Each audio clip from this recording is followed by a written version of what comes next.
I was, as many people are, influenced by what we read in the media and how we interpret a country through the eyes of journalists. I had some misconceptions, and I thought how the U.S. Experienced Cuba was very similar to how other people from across the world experienced Cuba, and I found out that that wasn't really very true.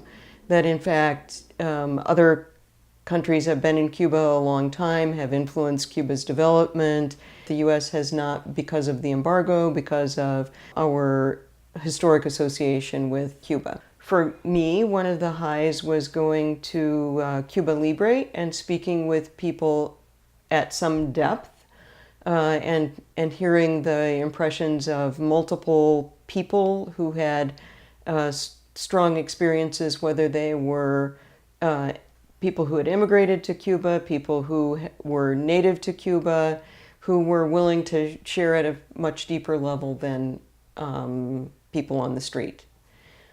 When we were teaching English, there were moments that I was really challenged. You know, how do you carry on a conversation with someone for a couple of hours? Or when the party who you're teaching English to comes to you with a very specific question that you're unprepared for. So in that situation, I relied on my teammates, and we relied on role playing. And, you know, once we had the ball rolling, had a great conversation.